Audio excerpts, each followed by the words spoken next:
Hi everyone, it's Ash from FPL Hints, back with some more FPL content.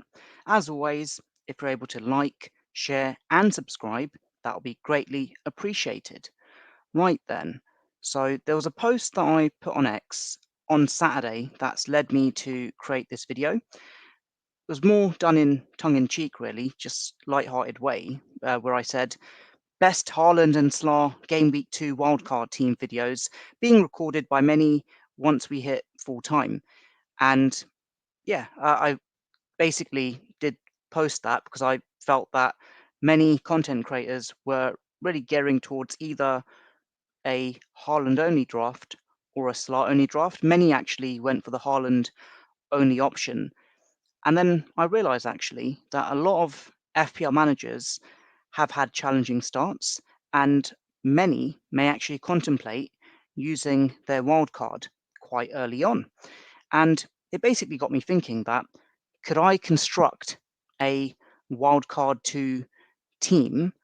And if I was going to do that, what changes would I make to my own squad? So spoiler alert, I'm not going to activate the wildcard for my own team, but it's really to give ideas to those who are on the cusp of activating the wildcard. And what I would say is, if you've just scored literally a point below the average, it's not like the end. You could probably still plod along, use a transfer. You don't necessarily have to roll the free transfer.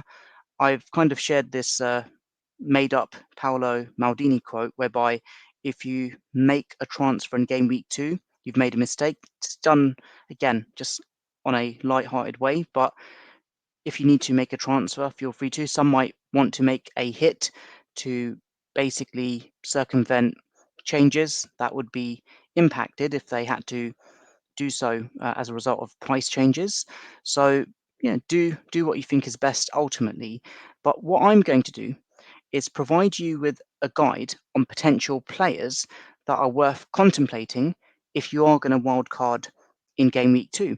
And there are some potential changes I would hypothetically make with my own team as well, but there are also a set core of players that I have that I probably wouldn't even want to change.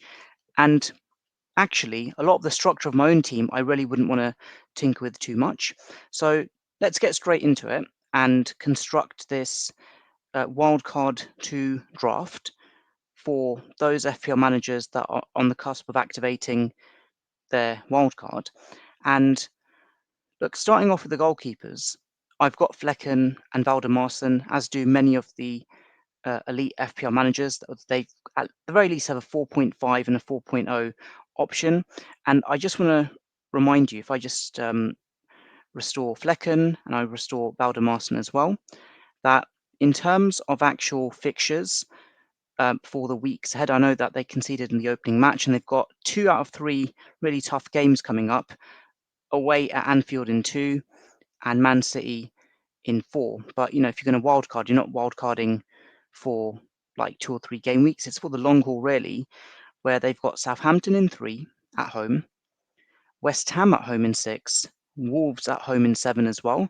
So effectively, you'd hope for save points against the 2 difficult matches. But then beyond that, you've got a string of green block games. Okay, then you've got Old Trafford in 8. That's followed by Ipswich at home in 9. So you'd hopefully bank them having a good chance in keeping a clean sheet in those home matches. Fulham away, fair enough. But you've got Bournemouth at home as well. So with a team like Bournemouth, you'd hope they get a clean sheet there. Just Everton away, Leicester at home. So from what I can gauge with these fixtures, you'd hope that in the home matches, there's a very high chance of them keeping a clean sheet, and away, so be it. But then when you've got a 4.5 goalkeeper and a 4.0 backup from the same team, that ultimately, if you do just keep a clean sheet at home somehow, that would be pretty remarkable. And it's really the points per million metric that you need to be worrying about as well, that it's actually a lot worse if, let's say, an Edison, who I believe is 5.5 million, or David Raya, who is 5.5 million, if they themselves can't keep a clean sheet in 1 every 2 games, whereas with like Flecken and the Valdemarson combination, because the points per million, you just get more value if they do keep a clean sheet every other game, which, okay, it's unlikely, but they've got some very nice home games up until, I think, game week 12 or 13 anyway. So if you are going to wildcard early and you want a combination where you've got a 4.5 and a 4.0, and do remember that there are other 4.5s as well, but really the only ones where there is a 4.0 backup from the same club, it's really the Brentford one, and also the reasonable fixtures. Again, focus on the home fixtures there as well. So I've effectively restored these players, and I'd recommend them. I've got them in my own team right now as well, and many of the elite managers have that combination as well. I'm also going to just go straight into the premiums as well. That, look, Mohamed Salah, you've got to get him in. Can Jota cover Mohamed Salah? Well, I guess he sort of did in game week 1, but then beyond that, like, a lot of people are questioning Mohamed Salah's prowess, saying he's getting old. He's had a new trim, as you can see there as well. But 12.5 million, and what is it that we're looking to get from him?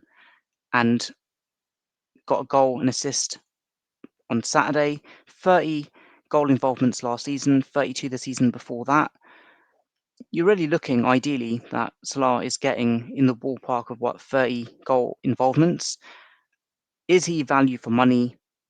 Arguably not, when you've got like Gordon and Foden, who was 7.5 million and had 27 goal involvements last season, if I'm not mistaken. So with Mohamed Salah, you've just got that captaincy option, very generous run of green block games as well.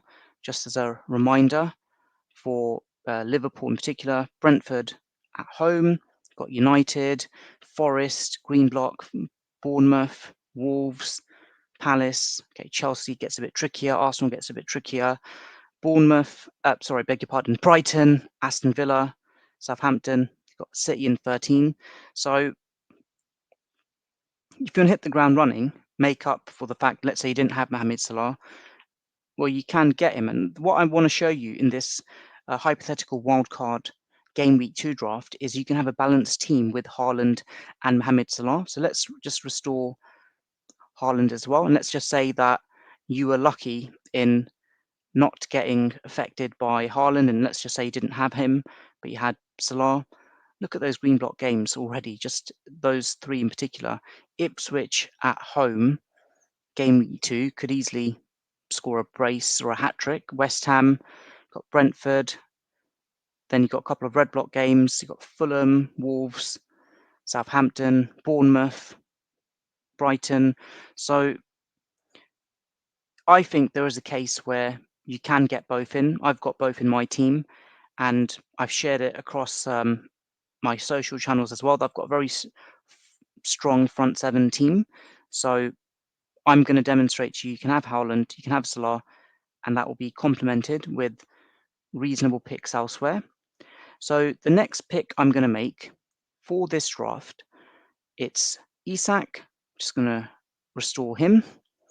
Very unlucky not to score more goals, and literally, well, he didn't get any goals, beg your pardon, but he got that goal involvement through getting an assist against Southampton, despite being 10 men down on Saturday afternoon. But expecting like more positive things from him in the weeks ahead. You've got Bournemouth, Tottenham, Wolves, Fulham, Man City, Everton, Brighton. Expecting like goals in the vast majority of those games. And I've mentioned in previous preseason video as well, I think Isak has a super high ownership among elite and engaged managers, like 99%. He is a no-nonsense pick. Now, the question then is that in my own draft, I've got Gordon. Can you do without Gordon, and can you get another big hitter in? And I think the answer here is yes, you can. So what I'm going to do is I'm not going to pick Jota in this instance because I've got Mohamed Salah. So I'm going to try and like be a bit bold here. And the next player that I'm going to pick, actually, who did quite reasonably well, it's Saka. So Saka is going to be a bit of a hard push. Getting Saka, Salah, and Haaland in. And I don't think there's many teams actually have that triple up in. But I'm going to demonstrate to you that you can have Saka, you can have Salah, and you can have Haaland. So how are we going to do it? We obviously have to now downsize Havertz because we've got cover for Arsenal, Saka. We're going to replace Havertz, and that 2 million that we've upgraded on by getting Saka in, we're going to get Chris Wood in. So that should hopefully balance the books. So you've got Chris Wood, add him in. And with Chris Wood, he scored in the opening game, started, and generous run of green block games for Nottingham Forest as well. In the opening game, Southampton, Wolves, Brighton, Fulham, Crystal Palace, Leicester, West Ham. So hopefully more goals to come for Forest and Chris Wood in particular. So already we've just rejigged this draft slightly by having 3 strikers with 1 budget, 1 super premium, and 1, shall we say, just below premium status. And we've got 2 premium midfielders in this draft. So again, we've got a lot of the big hitters in already, but I'm not going to just cheapen it out with like 4.5s and 5.0s. Let's get a replacement for Anthony Gordon, someone who's very unlucky not to score today, and someone who actually got an apology for the referee. In fact, he would have scored an amazing free kick had things been different today. And if I can find him, there he is, Eze. He's owned by 1 in 3 FPL managers so far. Reasonably priced player, complemented by Wood, Haaland and Isak up top.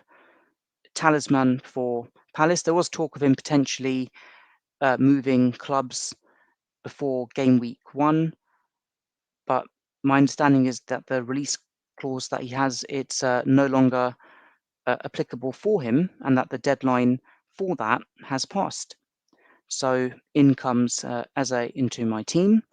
Now, the other player who I'm going to bring in, someone who actually played in game week 1, had a tricky match, but someone we're going to see potentially more of in terms of the opportunities he creates and his importance in general in terms of just all-round creativity and attacking prowess. It's Smith Rowe, 5.5 million. So Fulham, very unlucky to get edged out against United. In fact, United probably, in fairness, probably could have scored more goals in that match. But look at that generous green block run of games for Fulham, Leicester, and Ipswich back-to-back. Then you got West Ham. And I did profile Smith Rowe in my preseason videos as well as a budget differential as he was then. But his ownership has quietly creeped up since. If I just go across, 16.4%. I remember when his ownership was barely 5%. I think there's more to come for him. I know he got subbed off, but exceptional value if he can make it click essentially at Fulham. So the other player that I'm going to get, in fairness, from the midfielders that we've seen that are 5.0 or less, Rodgers is the only one who seems to be safe so far for X-Mins. Again, not sure what will happen for the subsequent game weeks, but if you want a robust sub 1, I think Rodgers is the go-to pick here. And with the way that we've set this up, you could say that in this instance, yeah, Rodgers is the default sub 1, but then if Smith Rowe has a tricky game, you could potentially sub him. And if Wood has a tricky game, I believe he's got Liverpool coming up, you could sub him as well. So this formation for this wildcard draft could easily flick between a default 3-4-3 to a 3-5-2 to even a 4-4-2. So I think there's a lot of balance here. So you've got the big hitters, you've got reasonably priced players as well as some budget players. But again, these aren't your cheap and cheerful budget players. These are players that are, you could say, in some ways, probably underpriced. So that's leaving us right now with this wildcard draft, 22 million for 5 players. And you're probably thinking it's just going to get the cheap and cheerful ones now. So with this draft that I'm going to just complete for you, to your surprise and to my surprise, I'm actually going to try and only get one 4.0 defender. That will be Harwood Bellis. So let's restore him. So that should leave us with 18 million for 4 players. Now, I could potentially like get another 4.0, get another 4.0, and then get 2 5s, but I'm not going to do that. I'm going to get 4 reliable 4.5 million defenders in this draft. So you're thinking, aha, so that's how you've cheapened out. You've got all these like big hitters in, and you've just got cheap defenders. Yeah, I would basically say that FPL have overpriced certain attackers this year, but they've actually made the defense super cheap. So a defender that could have been 4.5 last year or in seasons gone by. Oh, sorry, 5.0 last year or seasons gone by is probably 4.5 now. So in my draft, I've kind of like grayed out my current players right now: Burn, Quansah, Johnson, Mikolenko. So I'm not going to have any of those players in this wildcard draft. So you can see that those big question marks on all of them. So I'm going to click on Burn, select his replacement, and the one I'm going to go for, again, just due to upside and the potential that we have with him, it's Lewis Hall. Again, Burn, you could say, yeah, he can play in more positions, arguably. Livramento, I could have potentially picked, but again, I'm not sure what's happening with the Trippier situation. I'm hoping that with Hall, if he plays, he'll get a full game. If he doesn't, he doesn't. And it seems like Eddie Howe has a liking for him as well.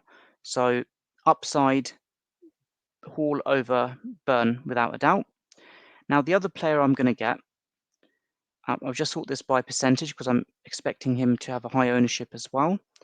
So 4.5 million defenders. Let me just put the price in there as well.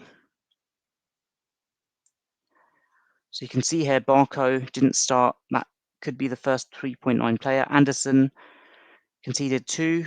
Burn, who I've already mentioned my reasons behind him. But there we go. The next player I'm going to pick for this draft is Ezri Konsa.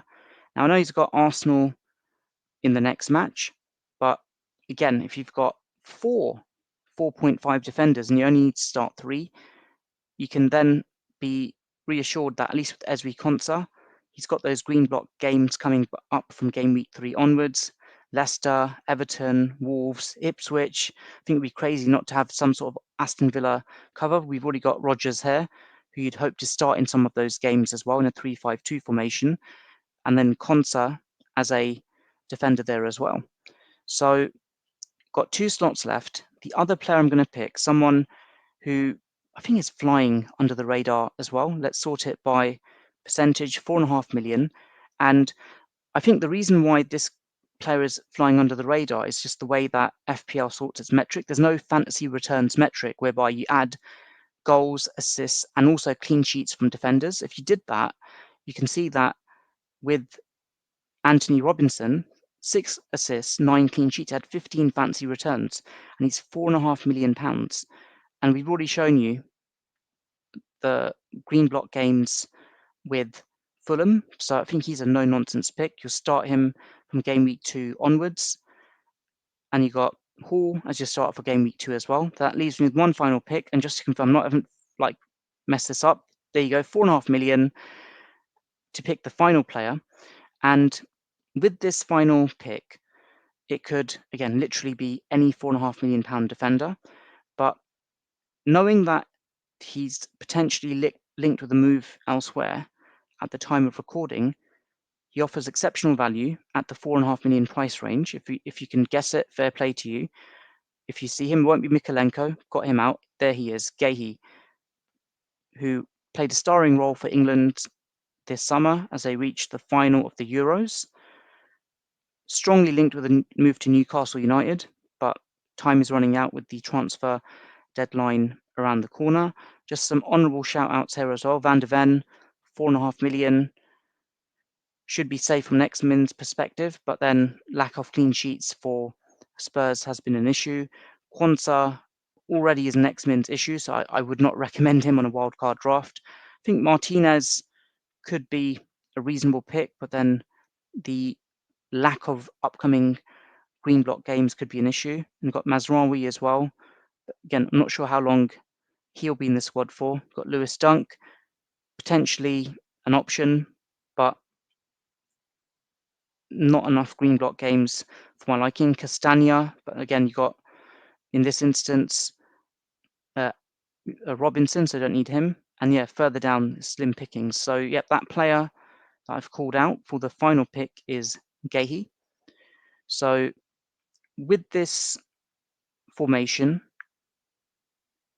the default would be a 3-5-2 or a 3-4-3, but for game week 2, you'd start your Brentford goalkeeper. I know it's Liverpool away, but it's for the long haul.